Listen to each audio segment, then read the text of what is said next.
ഇപ്പോൾ VM സുധീരൻ മാധ്യമങ്ങളെ കാണുന്നു തത്സമയം.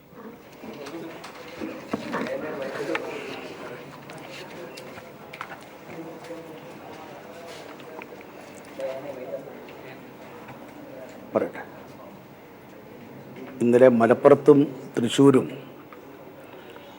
വോട്ടിംഗ് യന്ത്രങ്ങൾക്ക് വന്ന തകരാറുകളെ സംബന്ധിച്ച് സമഗ്രമായ അന്വേഷണം നടത്തും എന്നുള്ള തെരഞ്ഞെടുപ്പ് കമ്മീഷൻ്റെ തീരുമാനത്തെ സ്വാഗതം ചെയ്യുന്നു. എത്രയും പെട്ടെന്ന് തന്നെ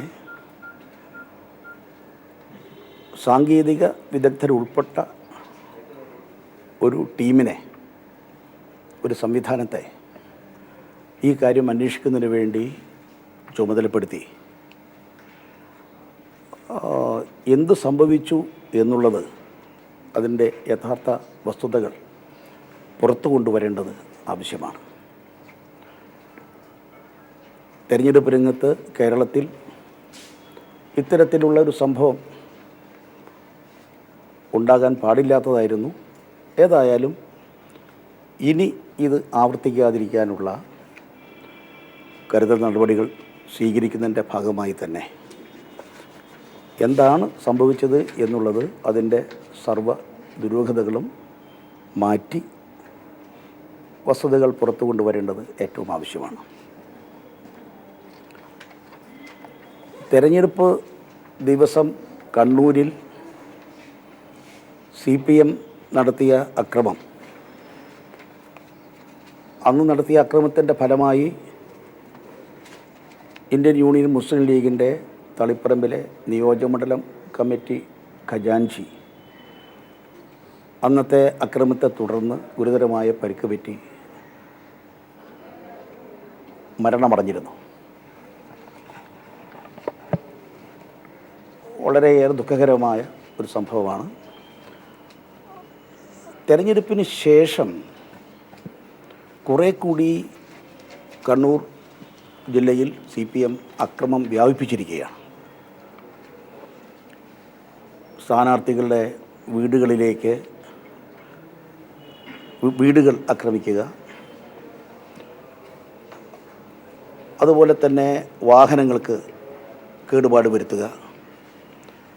ഒരു കോൺഗ്രസ് പ്രവർത്തകൻ്റെ വാഹനം തീയിട്ടു. അതുപോലെ മുഴുപ്പിലങ്ങാട് 8ാം വാർഡിൽ സംവരണ സീറ്റിൽ സ്ഥാനാർത്ഥിയായിരുന്ന K. സ്മിത, അവരുടെ ഭർത്താവ് സുകേഷിനെ ഗുരുതരമായി പരിക്കേൽപ്പിച്ചു. അദ്ദേഹത്തിൻ്റെ ഇടത് കൈയുടെ 4 വിരൽ അറ്റുപോവുകയും വലത് കാലിന് വെട്ടേറ്റ് എല്ല് പൊട്ടി തലയ്ക്ക് ഗുരുതരമായ പരിക്കേറ്റിപ്പോൾ കോഴിക്കോട് ചികിത്സയിലാണ്. 40ഓളം കോൺഗ്രസ് പ്രവർത്തകർ വിവിധ ഭാഗങ്ങളിലായി ആശുപത്രികളിൽ ചികിത്സയിലാണ്.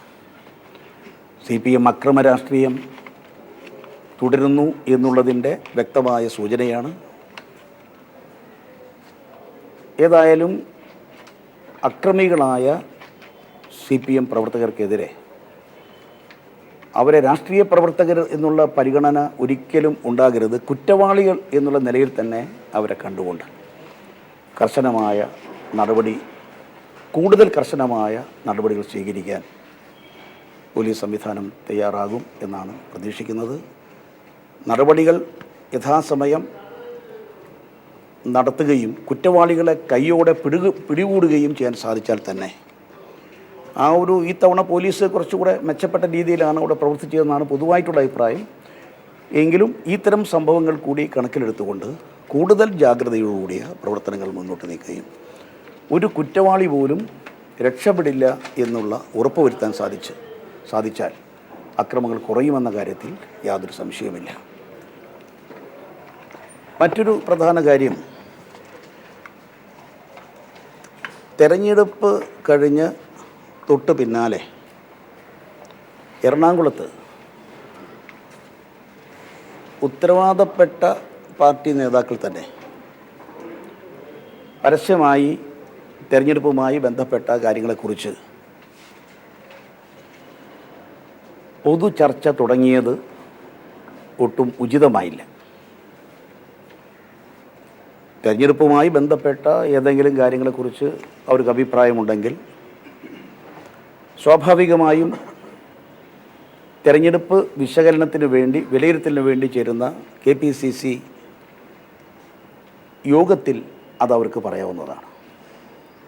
അതല്ലാതെ തെരഞ്ഞെടുപ്പ് കഴിഞ്ഞ് തെരഞ്ഞെടുപ്പിൽ ആത്മാർത്ഥമായി അങ്ങേയറ്റം പാടുപെട്ട് പ്രവർത്തിച്ച ആ പ്രവർത്തകരെ നിരാശരാക്കുന്ന നിലയിലേക്ക് ഇത്തരം കാര്യങ്ങളുടെ അവരവരുടെ അഭിപ്രായങ്ങൾ ഒരു പൊതു ചർച്ചയിലേക്ക് പരസ്യമായ അഭിപ്രായ പ്രകടനങ്ങളിലേക്ക് പോകാൻ പാടില്ലായിരുന്നു. ആ കാര്യത്തിൽ നേതാക്കളുടെ ഭാഗത്തു നിന്ന് ഉത്തരവാദപ്പെട്ട ആളുകൾ, അത് തുടങ്ങി വെച്ചവരാകട്ടെ അതിൽ ഇടപെട്ടവരാകട്ടെ, ആ തരത്തിലുള്ള ചർച്ച ഒരു കാരണവശാലും ഉണ്ടാകാൻ പാടില്ലായിരുന്നു. ഏതായാലും ഈ പൊതു ചർച്ച അവസാനിപ്പിക്കണം എന്ന കർശനമായ നിർദ്ദേശം അവർക്ക് നൽകുകയാണ്. ഇനി ഇത് തുടർന്നാൽ അത് വളരെ ഗൗരവത്തോടുകൂടി കാണേണ്ടി വരികയും ഉചിതമായ കർശനമായ നടപടികളിലേക്ക് നീങ്ങേണ്ടി വരികയും ചെയ്യും. ഈ വോട്ടിംഗ് യന്ത്രത്തിൻ്റെ എന്തെങ്കിലും കോൺഗ്രസിന് ഇല്ല, ഇത് സംബന്ധിച്ചിപ്പോൾ സംശയങ്ങളല്ല, ഇതിനെക്കുറിച്ച് പലതും മാധ്യമങ്ങളിൽ വരുന്നുണ്ട് എന്നല്ലാതെ ഇപ്പോൾ ഡയറക്റ്റായി ഇതേ സംബന്ധിച്ച് ഏതെങ്കിലും ഒരു അഭിപ്രായം പറയാൻ കഴിയില്ല. ഇതെങ്ങനെ സംഭവിച്ചു എന്നുള്ളത് ഇപ്പോഴും ഒരു അത്ഭുതമായിട്ട് നിൽക്കുകയാണ്. കാരണം സംഭവിക്കാൻ പാടില്ലാത്തൊരു കാര്യമാണ്. കേരളത്തിലാകട്ടെ ഇതേവരെ എത്രയോ തെരഞ്ഞെടുപ്പുകൾ, പാർലമെൻറ്റ്, നിയമസഭ തെരഞ്ഞെടുപ്പുകൾ, പഞ്ചായത്ത് തെരഞ്ഞെടുപ്പ്, ഈ തെരഞ്ഞെടുപ്പിൻ്റെ തന്നെ ഒന്നാം ഘട്ടം വളരെ വളരെ വിജയകരമായി നടന്നു.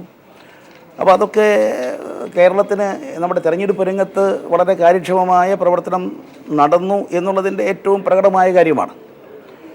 ഇതെങ്ങനെ ഇപ്പോൾ മലപ്പുറത്ത്, അത് കഴിഞ്ഞ് തൊട്ട് പിന്നാലെ തൃശ്ശൂർ തന്നെയല്ല മറ്റ് പല സ്ഥലങ്ങളിലും ഒറ്റപ്പെട്ടതാണെങ്കിലും യന്ത്രത്തിന് കേടുപാടുകൾ സംഭവിച്ചു, ബദലായി കൊടുത്ത യന്ത്രം അതും പ്രവർത്തനക്ഷമമല്ലാതായി പോയി.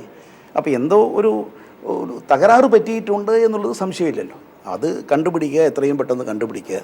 അതിൻ്റെ വസ്തുതകൾ അറിയാതെ ഏതെങ്കിലും തരത്തിലുള്ളൊരു കുറ്റാരോപണത്തിന് തുനിയുന്നത് ശരിയല്ല. അതുകൊണ്ട് പോകുന്നില്ല. അതുകൊണ്ടാണ് ഇത് നീണ്ടുപോയി. ഒരു കാരണവശാലും നീണ്ടുപോരുത്. നീണ്ടുപോയാൽ ഇത് സംബന്ധിച്ചുള്ള ചർച്ചകൾ വന്ന് അതിൻ്റെ ഓരോ ആളുകളും ഓരോ അഭിപ്രായം പറഞ്ഞ് കൂടുതലൊരു ആശയക്കുഴപ്പത്തിലേക്ക് പോവുകയുള്ളൂ. അത് പോകാതിരിക്കുന്ന എത്രയും പെട്ടെന്ന് ഏതായാലും തെരഞ്ഞെടുപ്പ് കമ്മീഷൻ സമഗ്രമായി അന്വേഷിക്കുമെന്ന് പറഞ്ഞത് ഏറ്റവും ഉചിതമായി. അതനുസരിച്ചുള്ള കാര്യങ്ങൾ എത്രയും വേഗം മുന്നോട്ട് നീക്കട്ടെ. സത്യം പുറത്തു വരിക എന്നുള്ളത് ഏറ്റവും പ്രധാനപ്പെട്ട കാര്യമാണ്. ഇത് ആവർത്തിക്കാതിരിക്കുക എന്നുള്ളത് പ്രധാനപ്പെട്ട കാര്യമാണ്. ഏതെങ്കിലും തരത്തിൽ ഉദ്യോഗസ്ഥരുടെ ഭാഗത്തുനിന്ന് മനഃപൂർവ്വമായ വീഴ്ച വന്നിട്ടുണ്ടെങ്കിൽ അത് പരിശോധിച്ച് തെളിയിക്കപ്പെട്ടാൽ അതേക്കുറിച്ചും ശരിയായ നടപടി സ്വീകരിക്കേണ്ടതാണ്. ഇപ്പോൾ ഒരു കൃത്യമായി എന്താണ് സംഭവിച്ചത് എന്ന് ആർക്കും പറയാൻ സാധിച്ചിട്ടില്ല. എല്ലാവരും അവരുടേതായ അഭിപ്രായങ്ങൾ പറയുന്നു എന്നല്ലാതെ. അപ്പം അതുകൊണ്ട് വളരെ പ്രധാനപ്പെട്ടൊരു വിഷയം എന്നുള്ള നിലയിൽ ഇതിൻ്റെ എല്ലാ വശങ്ങളും പരിശോധിച്ച് സത്യം പുറത്തു കൊണ്ടുവരിക അത് ഏറ്റവും ആവശ്യമാണ്. രണ്ടാം ഘട്ടവും ഏറെക്കുറെ കഴിഞ്ഞു, ഇനി കുറച്ച് ഇതും കൂടെ ബാക്കിയുള്ളൂ. അപ്പോൾ ആദ്യഘട്ടത്തിലുണ്ടായിരുന്ന ആത്മവിശ്വാസം അതേപടി ഉണ്ടോ, അല്ലെങ്കിൽ വർദ്ധിച്ചു? എന്താ? ഇല്ല, ഇനിയിപ്പോൾ എല്ലാം പെട്ടിയിലാണ്. ഞങ്ങളെ സംബന്ധിച്ചിടത്തോളം ഈ തെരഞ്ഞെടുപ്പിനെ തുടക്കം മുതലേ അഭിമുഖീകരിച്ചിട്ടുള്ളത് ആത്മവിശ്വാസത്തോടു കൂടിയാണ്. ഒന്നാം ഘട്ടം കഴിഞ്ഞപ്പോൾ അത് വർദ്ധിച്ചു. ആ നിലയിൽ തന്നെയാണ് മുന്നോട്ട് പോകുന്നത്. ഇനിയിപ്പോൾ എല്ലാം പെട്ടിയിലിരിക്കുകയാണ്. പെട്ടി പൊട്ടിക്കട്ടെ, നാളെ തന്നെ അറിയാം. പക്ഷേ ശുഭപ്രതീക്ഷയാണ് ഞങ്ങൾക്കുള്ളത്.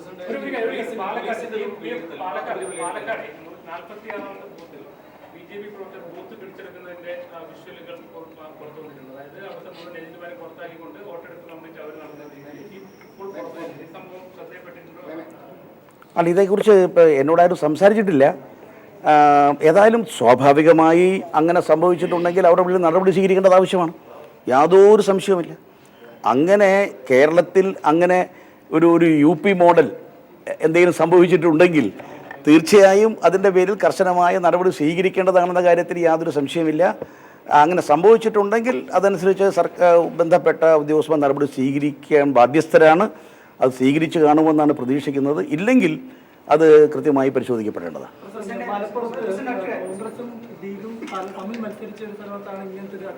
ഇല്ല ഇതിനെ അങ്ങനെ പറയുന്നതിന് അങ്ങനെ ആദ്യമായി ദൃശ്യമാധ്യമങ്ങളിൽ ചില റിപ്പോർട്ട് വന്നതല്ലാതെ ഇത് നോക്കുമ്പോൾ അതല്ല, വളരെ പിന്നെ ഇതല്ലാത്ത സ്ഥലം, ഇപ്പോൾ തൃശ്ശൂർ മേഖല വേറെ എന്തെങ്കിലും പ്രശ്നമുണ്ടോ? അപ്പോൾ അങ്ങനെ ഏതെങ്കിലും തരത്തിലുള്ള ഒരു സംഗതി അതേക്കുറിച്ച് പറയുന്നത് ശരിയാണെന്ന് എനിക്ക് തോന്നുന്നില്ല.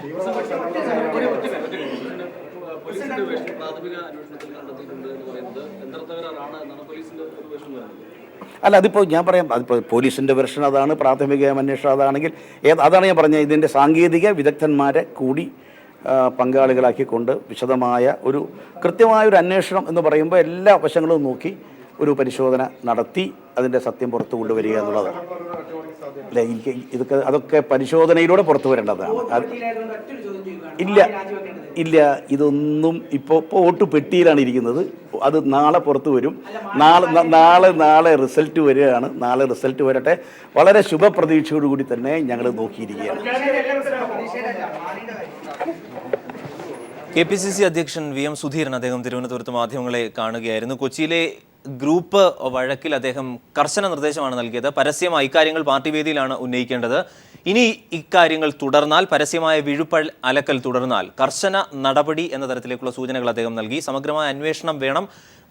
വോട്ടിംഗ് മെഷീനുകൾ അട്ടിമറിച്ചത്, ക്രമക്കേട് നടത്തിയത് എന്നതടക്കമുള്ള കാര്യങ്ങൾ അദ്ദേഹം പറയുകയും ചെയ്തു.